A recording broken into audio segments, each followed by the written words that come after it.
കളിഭ്രാന്ത്, ഓട്ടഭ്രാന്ത്, സംഗീതഭ്രാന്ത് എന്നിങ്ങനെ അതിര് കവിഞ്ഞ ഇഷ്ടം എന്തിനോടാണെങ്കിലും അതിനെയൊക്കെ ഭ്രാന്ത് എന്ന് വിശേഷിപ്പിക്കുന്ന അത്ര കാഷ്വലാണ് നമ്മൾ മലയാളികൾ, അല്ലേ? എന്നാൽ ഭ്രാന്ത് അത്ര ലഘുവായ ഒരവസ്ഥയല്ലെന്നും അത് വളരെ സീരിയസ് ആയ ഒരു രോഗമാണെന്നും നമുക്ക് അറിയാതെയുമല്ല. നമ്മൾ ചർച്ച ചെയ്യാൻ പോകുന്നത് ഭ്രാന്തിനെ കുറിച്ചല്ല, മറിച്ച് ഭ്രാന്ത് എന്ന രോഗാവസ്ഥ എങ്ങനെയാണ് ഒരു പ്രതിരോധമായി ക്രിമിനൽ ലയബിലിറ്റിയിൽ ഉപയോഗിക്കപ്പെടുന്നത് എന്നതിനെ കുറിച്ചാണ്. അപ്പോൾ നമുക്ക് നോക്കാം. ഭ്രാന്ത് എന്ന പ്രതിരോധം. ഇൻസാനിറ്റി, ലൂനസി അഥവാ അൺസൗണ്ട്നെസ് ഓഫ് മൈൻഡ് എന്നൊക്കെയുള്ള പേരുകളിൽ നിയമം കൈകാര്യം ചെയ്യുന്ന ഈ മാനസിക അസ്വാസ്ഥ്യങ്ങളെപ്പറ്റി ഒരുപാട് നിയമങ്ങളിൽ പ്രതിപാദിക്കുന്നുണ്ട്. Indian contract act, sale of goods act, mental health act, അങ്ങനെ പലതായി. പക്ഷേ ക്രിമിനൽ ലയബിലിറ്റിയിൽ എങ്ങനെയാണ് ഭ്രാന്തിനെ കൈകാര്യം ചെയ്യുന്നത് എന്ന് ഡിസ്കസ് ചെയ്തത് 1860 ഇന്ത്യയിൽ നിലവിൽ വന്ന ഇന്ത്യൻ പീനൽ കോഡിലാണ്. ഇന്ത്യൻ പീനൽ കോഡിലെ 76 മുതൽ 106 വരെയുള്ള പ്രൊവിഷൻസിലൊക്കെയും പ്രതിരോധമായി ഉപയോഗിക്കാൻ കഴിയുന്ന എന്തിനേയും കുറിച്ചാണ് പറയുന്നത്. ഈ സെക്ഷൻസ് ഒക്കെയും തുടങ്ങുന്നത് നത്തിങ് ഈസ് ആൻ ഒഫൻസ് എന്ന് പറഞ്ഞുകൊണ്ടാണ് താനും. എന്നാൽ അതിൽ സെക്ഷൻ 84 ആണ് ഇൻസാനിറ്റിയെ കുറിച്ച് പറയുന്നത്. സെക്ഷൻ 84നെ കുറിച്ച് പറയുന്നതിന് മുമ്പ് നമ്മൾ പറഞ്ഞിരിക്കേണ്ട, മനസ്സിലാക്കിയിരിക്കേണ്ട ഒരു കഥയുണ്ട്. ആ കഥ മൂലം രൂപം കൊണ്ട ഒരു നിയമവുമുണ്ട്. മെക്നോട്ടൻസ് റൂൾ എന്നാണ് അതറിയപ്പെടുന്നത്. ഈ മെക്നോട്ടൻ ആരാണെന്നല്ലേ? സാധാരണ സിദ്ധാന്തങ്ങളൊക്കെ പറയുമ്പോൾ അതുണ്ടാക്കിയ ആളുടെ പേരിലാണ് നമ്മളത് പറയാറ്, അല്ലേ? അപ്പോൾ നമ്മൾ വിചാരിക്കും ഇത് രൂപം കൊടുത്ത നിയമജ്ഞനോ ജഡ്ജിയോ ആണ് മെക്നോട്ടൻ എന്ന്. എന്നാൽ സത്യത്തിൽ മെക്നോട്ടൻ ഒരു ഭ്രാന്തനായിരുന്നു. ആർ വേഴ്സസ് മെക്നോട്ടൻ എന്ന കേസിന് ആസ്പദമായ സംഭവങ്ങൾ ഉണ്ടാവുന്നത് 1840 ഇംഗ്ലണ്ടിലാണ്. സംഭവം എന്താണെന്ന് വെച്ചാൽ, അന്ന് പ്രധാനമന്ത്രിയായിരുന്ന റോബർട്ട് പീൽ തിരഞ്ഞെടുപ്പ് പ്രചരണാർത്ഥം ഒരു ജാഥയിൽ പങ്കെടുക്കുകയും വളരെയധികം കൂടുതൽ ആളുകളെ ഒന്നിച്ച് പബ്ലിക്കായി അഡ്രസ് ചെയ്യുകയും ചെയ്തുകൊണ്ടിരിക്കുന്ന സമയത്ത് ആൾക്കൂട്ടത്തിലേക്ക് ഓടി വന്ന മെക്നോട്ടൻ തുരുതുര വെടിവെക്കുകയും അദ്ദേഹത്തിൻ്റെ പ്രൈവറ്റ് സെക്രട്ടറി ആയിരുന്ന എഡ്മോണ്ടിനെ കൊല ചെയ്യുകയും ചെയ്തു. ഈ കേസ് സ്വാഭാവികമായിട്ടും അദ്ദേഹം പ്രധാനമന്ത്രിയാണ്, അദ്ദേഹത്തിൻ്റെ പ്രൈവറ്റ് സെക്രട്ടറിയാണ് മരിച്ചത്. തീർച്ചയായിട്ടും കേസ് കോടതിയിലെത്തി. കൊലപാതകമാണല്ലോ കുറ്റം. പക്ഷേ ഈ കൊലപാതക കേസിന് വിചാരണ ചെയ്ത സമയത്ത് മെക്നോട്ടൻ്റെ അഡ്വക്കേറ്റ് പറഞ്ഞ കാര്യം ഇദ്ദേഹത്തിന് തലയ്ക്ക് നല്ല സ്ഥിരതയില്ലാത്ത ഒരാളാണ് എന്നാണ്. അതായത് മെക്നോട്ടൻ എന്ന് പറയുന്ന ആൾക്ക് ജീവിതത്തിൽ ഭയങ്കര പ്രശ്നങ്ങളായിരുന്നു. അയാൾ ഒരു ബിസിനസ് തുടങ്ങി, ആ ബിസിനസ് പൊളിഞ്ഞു. അയാളുടെ ഭാര്യ അയാളെ ഉപേക്ഷിച്ചിട്ട് പോയി. പിന്നെ അയാൾ ചെയ്തതൊന്നും ശരിയായില്ല. എന്തായാലും ഇത്തരത്തിലുണ്ടായ തൻ്റെ ജീവിത പരാജയങ്ങൾക്കൊക്കെ കാരണം പ്രധാനമന്ത്രിയായ റോബർട്ട് പീലാണ് എന്ന് അദ്ദേഹത്തിന് ഒരു സ്വപ്ന ദർശനം ഉണ്ടായി. ഈ സ്വപ്ന ദർശനത്തിനെ തുടർന്ന് ഇത്തരത്തിലുള്ള ദുരിതങ്ങൾക്ക് കാരണക്കാരനായ റോബർട്ട് പീലിനെ കൊല്ലാൻ തന്നെ തീരുമാനിച്ച് ഇദ്ദേഹം ഇറങ്ങി നടക്കാനും തുടങ്ങി. അപ്പോൾ ഒരു പ്രധാനമന്ത്രിയെ കൊല്ലുക, അതും ഒരു സാധാരണക്കാരന് അത്ര എളുപ്പമല്ലല്ലോ. അപ്പോൾ അതിന് പറ്റിയൊരു അവസരം അന്വേഷിച്ച് ഒരു തോക്കും പിടിച്ചിങ്ങനെ നടക്കുകയായിരുന്നു. അപ്പോൾ ആ അവസരത്തിലാണ് റോബർട്ട് പീല് ഇങ്ങനെ ഒരു പബ്ലിക് അഡ്രസ് ചെയ്യുന്നുണ്ട് എന്ന് അറിഞ്ഞതും അദ്ദേഹം അവിടെ വന്ന് വെടിവെച്ചതും. സത്യത്തിൽ റോബർട്ട് പീലിനെയാണ് താൻ കൊന്നത് എന്നാണ് അദ്ദേഹം ഇപ്പോഴും വിചാരിച്ചിരിക്കുന്നത്. മരിച്ചത് പ്രൈവറ്റ് സെക്രട്ടറി ആണ് എന്ന് അദ്ദേഹത്തിന് മനസ്സിലായിട്ടേ ഇല്ല. ഇതായിരുന്നു കോടതിക്ക് മുമ്പിലുണ്ടായിരുന്ന വാദം. കോടതി എന്തായാലും ഇത് വളരെ സീരിയസ് ആയി പരിഗണിച്ചു. ഇത്തരത്തിലുള്ള ഡെല്യൂഷൻസ് ഉള്ള ഒരാൾ താൻ ചെയ്യുന്ന പ്രവൃത്തി എന്താണെന്ന് പോലും അറിയാതെ, ആരെയാണ് കൊന്നത് എന്ന് പോലും അറിയാതെയാണ് ഈ മെക്നോട്ടൻ ഇതൊക്കെ ചെയ്തത് എന്നതുകൊണ്ട് ട്രയൽ കോടതി മെക്നോട്ടനെ വെറുതെ വിട്ടു. ഇത്രയധികം ജനശ്രദ്ധ പിടിച്ചുപറ്റിയ ഈ കേസിൽ പ്രതിയെ വെറുതെ വിട്ടു എന്നുള്ളത് അന്നത്തെ മീഡിയയ്ക്കും സാധാരണ പൗരന്മാർക്കും അത്ര പിടിച്ച ഒരു കാര്യമായിരുന്നില്ല. അതുകൊണ്ട് തന്നെ ഈ വിഷയം ഹൗസ് ഓഫ് ലോർഡ്സിന്റെ പരിഗണനയ്ക്ക് വന്നു. ഹൗസ് ഓഫ് ലോർഡ്സിന് തീരുമാനിക്കാനുണ്ടായിരുന്നത് യഥാർത്ഥത്തിൽ ഭ്രാന്തിന്റെ നിയമവശം എന്താണ്, ഭ്രാന്ത് ഏതവസ്ഥയിലാണ് ഒരു പ്രതിരോധമാവുന്നത് എന്ന വളരെ വലിയൊരു ചോദ്യമായിരുന്നു. ഈ ചോദ്യത്തിന് അങ്ങനെ പെട്ടെന്നൊരു ഉത്തരം പറയാൻ ഹൗസ് ഓഫ് ലോർഡ്സിനും ധൈര്യം വന്നില്ല. അതുകൊണ്ട് തന്നെ അന്ന് ഇംഗ്ലണ്ടിൽ ഈ വിഷയം അറിയുന്നവരാണ് എന്ന് പരിഗണിക്കപ്പെട്ടിരുന്ന ആളുകളിൽ കുറേ പേരെ വിളിച്ചു കൂട്ടുകയും അവരോട് 5 ഹൈപ്പോത്തറ്റിക്കൽ ക്വസ്റ്റ്യൻസ് ചോദിക്കുകയും ചെയ്തു. ഈ 5 ചോദ്യങ്ങളുടെയും ഉത്തരമായിരിക്കും ഇൻസാനിറ്റി എന്താണ്, ഇൻസാനിറ്റി എന്ന ഡിഫൻസ് എന്താണ് എന്ന് തീരുമാനിക്കാൻ പോകുന്നത് എന്ന് പറയുകയും ചെയ്തു. ഒക്കെ വളരെയധികം റിസർച്ച് ചെയ്യുകയും പബ്ലിക് ഒപ്പീനിയൻ കളക്ട് ചെയ്യുകയും ഒക്കെ ചെയ്തു.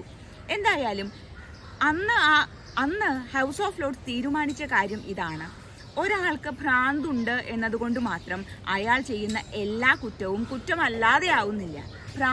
എന്നാൽ അതേസമയം ഇൻസാനിറ്റി ഒരു ഡിഫൻസ് തന്നെയാണ്.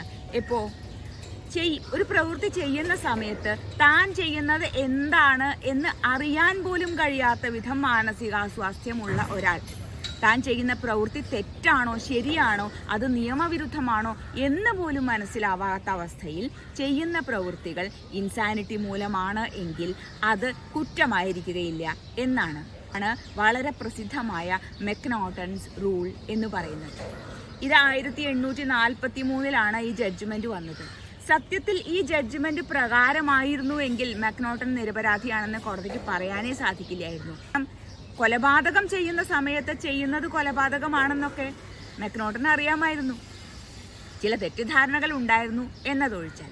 അതെന്തെങ്കിലും ആവട്ടെ, മെക്നോട്ടൺസ് റൂൾ കോമൺ ലോയുടെ ഭാഗമാവുകയും അത് പിന്നെ ബ്രിട്ടീഷ് എംപയർ എക്സ്റ്റെൻഡ് ചെയ്ത ലോകത്തിന്റെ എല്ലാ ഭാഗങ്ങളിലുമുള്ള നിയമവ്യവസ്ഥകളിൽ ഒരു നിയമമാവുകയും ചെയ്തു.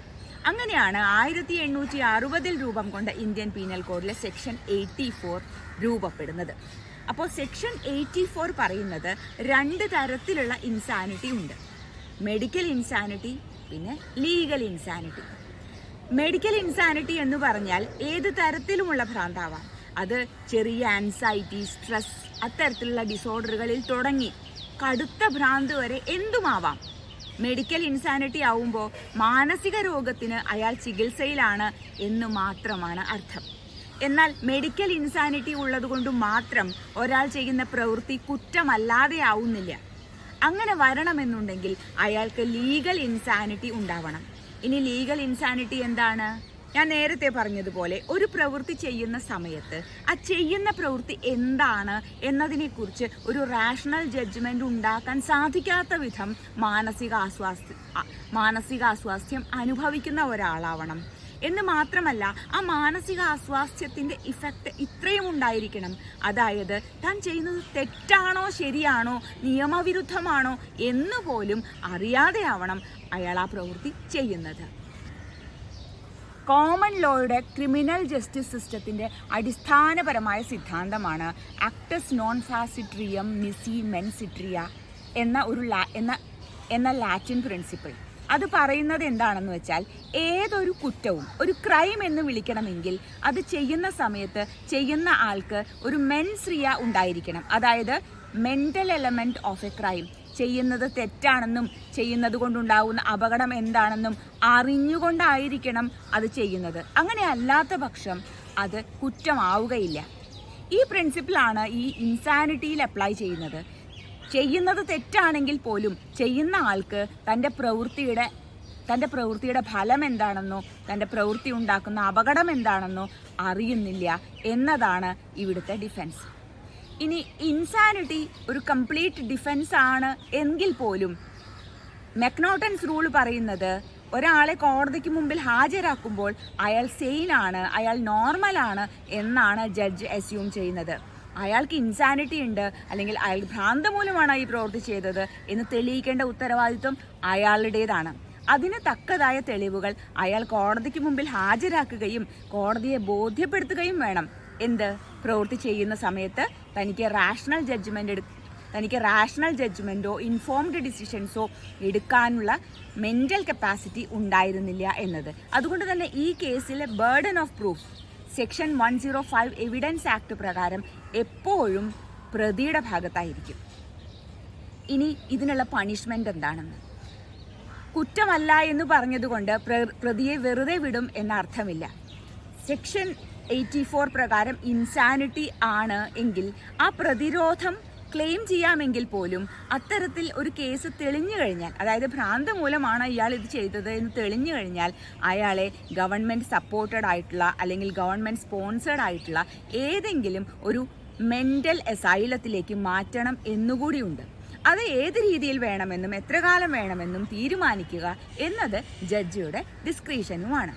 മെക്നോട്ടൻസ് റൂൾ അപ്ലൈ ചെയ്ത ലേറ്റസ്റ്റ് ആയ മറ്റൊരു ഡിസിഷനെ കുറിച്ച് പറയാം. ഇത് ആർ വേഴ്സസ് ഫീൽ എന്ന ഒരു കേസാണ്. കേസിൽ എന്താണ് ഉണ്ടായതെന്ന് വെച്ചാൽ 16 വയസ്സിൽ വിവാഹിതയായി ഭർത്താവിൻ്റെ കൂടെ താമസിക്കാൻ തുടങ്ങിയ ഒരു സ്ത്രീ അയാളുടെ ഉപദ്രവം സഹിക്കാൻ വയ്യാതെ ഡിപ്രഷനിലേക്ക് പോയിത്രേ. അതായത് എപ്പോഴും വന്ന് ഫിസിക്കലി മെന്റലി അബ്യൂസ് ചെയ്യുന്ന ഒരു ഭർത്താവിൻ്റെ കൂടെ 5-6 വർഷം ജീവിച്ചതിന് ശേഷം പതുക്കെ അവർക്കൊരു തരം ഹോപ്പ്ലെസ്നെസ്, ഡിപ്രഷൻ, അങ്ങനെ പലതും ഡെവലപ്പ് ചെയ്തു. ഒരു പ്രാവശ്യം ഇയാൾ ഉപദ്രവിക്കാൻ തുടങ്ങിയപ്പോൾ ഈ സ്ത്രീ ഒരു കത്തി എടുത്ത് കാണിച്ചിട്ട്, പുറത്തേക്കുള്ള വാതിൽ കാണിച്ചിട്ട് പുറത്തിറങ്ങി പൊക്കോളാൻ പറഞ്ഞു. അയാൾ പോവാതിരുന്നപ്പോൾ ഈ സ്ത്രീ കത്തി വീശുകയും അവർ തമ്മിലുണ്ടായ ആ ഫൈറ്റിൽ ഈ കത്തി അയാളെ പിന്നിൽ കൊണ്ട് അയാൾ മരിക്കുകയും ചെയ്തു. ഇങ്ങനെ ഒരു സംഭവത്തിന് ശേഷം ആ സ്ത്രീ ഉറക്ക ബഹളം കൂട്ടി ആളുകളെ വിളിച്ചു കൂട്ടുകയും വല്ലാതെ സ്ട്രെസ്ഡ് ആയ ഒരാളെ പോലെ പെരുമാറുകയും ഒക്കെ ചെയ്തു അത്രേ. അതിനുശേഷം കോടതിക്ക് മുമ്പിൽ ഹാജരാക്കിയപ്പോൾ കോടതിയുടെ മുമ്പിലുള്ള ആർഗ്യുമെന്റ് ഇതായിരുന്നു. കാരണം സാധാരണ ആളുകളോട് പെരുമാറുമ്പോൾ ആ സ്ത്രീക്ക് പ്രശ്നമൊന്നും ഉണ്ടായിരുന്നില്ല, എന്നാൽ പോലും വർഷങ്ങളോളം ഇത്തരത്തിലുള്ള മെന്റൽ അബ്യൂസ് സഹിച്ച് ചില പ്രത്യേക ഘട്ടങ്ങളിൽ ഈ കണ്ടിന്യൂസ് ആയിട്ടുള്ള ഹോപ്പ്ലെസ്നെസ് കാരണം ചില പ്രത്യേക ഘട്ടങ്ങളിൽ താൻ എന്താണ് ചെയ്യണത് എന്ന് അറിയാൻ പറ്റാത്ത ഒരു സ്ഥിതിയിൽ എത്തിയിരുന്നുവെന്നും അതുകൊണ്ട് തന്നെ ആ സ്ത്രീ ചെയ്ത സമയത്ത് താൻ ചെയ്ത പ്രവൃത്തിയുടെ സീരിയസ്നെസ് അവർക്ക് മനസ്സിലായിട്ടുണ്ടായിരുന്നില്ല എന്നുമാണ്. എന്തായാലും ഇത് ശരിവെച്ചുകൊണ്ട് മെക്നോട്ടൻസ് റൂൾ അപ്ലൈ ചെയ്തുകൊണ്ട് ഈ വസ്തുത ശരിവെക്കുകയാണ് കോടതി ചെയ്തത്. സമാനമായ ഒരു കേസ് പറയാനുള്ളത് Tukaram versus state of Maharashtra എന്ന കേസാണ്. ഈ കേസിൽ എന്താണ് ഉണ്ടായത് വെച്ചാൽ ഇയാൾക്ക് സ്കിസോഫ്രീനിയ ഡെവലപ്പ് ചെയ്തു. ഇപ്പോൾ ഈ സ്കിസോഫ്രീനിയ കാരണം ഒരു പ്രത്യേക പ്രായം മുതൽ തന്നെ ആരോ കൊല്ലാൻ പോവുകയാണ് എന്നൊരു ഐഡിയ എപ്പോഴും മനസ്സിലുണ്ടായിരുന്നു. അത് എനിക്ക് വിഷം തന്നു കൊല്ലും, അല്ലെങ്കിൽ വിഷം നിറച്ച വാതകങ്ങളെ എൻ്റെ മുറിയിലേക്ക് കടത്തി വിട്ടിട്ടായിരിക്കും കൊല്ലണത് എന്ന് പതുക്കെ വിചാരിക്കാൻ തുടങ്ങി. എന്ന് മാത്രമല്ല, സാധാരണ രാത്രികളിൽ തന്നെ ഇയാൾക്ക് രാത്രി ഉറങ്ങുമ്പോൾ പുറത്തെ ഇല്ലാത്ത ശബ്ദങ്ങൾ സ്കിസോഫ്രീനിക് ആയതുകൊണ്ട് തന്നെ സത്യത്തിൽ ഇല്ലാത്ത ശബ്ദങ്ങൾ കേൾക്കുകയും താൻ അറിയാത്ത ആളുകളെ കാണുകയും ഈ കേൾക്കുന്ന ശബ്ദങ്ങളും കാണുന്ന ആളുകളും ഒക്കെ തന്നെ കൊല്ലാൻ വരുന്നതാണ് എന്ന ഒരു വിശ്വാസം ജനിക്കുകയും ചെയ്തു. ഇതിനെ തുടർന്ന് ഒരു ദിവസം അലറി വിളിച്ച് ഓടി പുറത്തു വരികയും വഴിയിലുണ്ടായിരുന്ന ഭാര്യയെ കൊല്ലുകയുമാണ് ചെയ്തത്. ഈ കേസിലും ഇന്ത്യൻ കോടതികൾ മെക്നോട്ടൻസ് റൂൾ അപ്ലൈ ചെയ്യുകയും ഈ പ്രവൃത്തി ചെയ്യുന്ന സമയത്ത് ഇത്തരത്തിലുള്ള സ്കിസോഫ്രീനിക് ആയിട്ടുള്ള അറ്റാക്ക് കൊണ്ട് ചെയ്യുന്ന പ്രവൃത്തിയുടെ സീരിയസ്നെസ് മനസ്സിലാവാതെയാണ് ഇയാൾ അത് ചെയ്തത് എന്ന് കൺക്ലൂഡ് ചെയ്യുകയും ചെയ്തു. 1840 രൂപം കൊണ്ട മെക്നോട്ടൻസ് റൂൾ ഇത്തരത്തിൽ കോമൺ ലോ ജൂറിസ്ഡിക്ഷൻസിൽ അപ്ലൈ ചെയ്തിട്ടാണ് അതിന് ഒരു ലീഗൽ വാലിഡിറ്റി ഉണ്ടായത്. കോമൺ ലോ ജൂറിസ്ഡിക്ഷൻസ് എന്ന് പറയുമ്പോൾ പ്രധാനമായിട്ടും ഇന്ത്യ, കാനഡ, ന്യൂസിലൻഡ്, ഓസ്ട്രേലിയ, അമേരിക്കയിലെ പല സ്റ്റേറ്റുകൾ, പിന്നെ ബ്രിട്ടൻ. എന്നാൽ പിന്നീടുള്ള കാലങ്ങളിൽ, ഇതിപ്പോൾ ഏതാണ്ട് 100-150 വർഷം മുമ്പ് നടന്ന സംഭവങ്ങളല്ലേ, ഈ കാലഘട്ടങ്ങളിൽ മെക്നോട്ടൻസ് റൂൾ ശരിയാണോ, അതിൻ്റെ അപ്ലിക്കേഷൻ ശരിയാണോ എന്നതിനെക്കുറിച്ചുള്ള ചോദ്യങ്ങൾ ഈ എല്ലാ ജൂറിസ്ഡിക്ഷനിലും ഇൻക്ലൂഡിംഗ് ബ്രിട്ടൻ ഉണ്ടായിട്ടുമുണ്ട്. ലോ കമ്മീഷൻ തങ്ങളുടെ 42ാമത്തെ റിപ്പോർട്ടിൽ വിശദമായി ഈ വിഷയത്തെക്കുറിച്ച് പഠിക്കുകയും മെക്നോട്ടൻസ് റൂള് ഇന്ത്യയിൽ അപ്ലൈ ചെയ്യുന്ന രീതി ശരിയാണ് എന്ന് കണ്ടെത്തുകയും ചെയ്തു. അമേരിക്കയിലെ ചുരുക്കം ചില സ്റ്റേറ്റുകളിൽ ഒഴികെ ഒരുവിധം കോമൺ ലോ ജൂറിസ്ഡിക്ഷൻസിലൊക്കെയും മെക്നോട്ടൻസ് റൂളാണ് ലോ റിലേറ്റിംഗ് ടു ഇൻസാനിറ്റി എന്ന് പറയാം. 1840 ഒരു ഭ്രാന്തൻ മൂലം രൂപം കൊണ്ട നിയമമാണ് ഇന്നും ഭ്രാന്തുള്ളവരെ ക്രിമിനൽ ലയബിലിറ്റിയിൽ നിന്ന് സംരക്ഷിക്കുന്ന പ്രതിരോധമായി പ്രവർത്തിക്കുന്നത്. അത്ഭുതം തന്നെയാണ്, അവർണ്ണനീയവും ഭ്രാന്തിൻ്റെ അവസ്ഥാന്തരങ്ങൾ.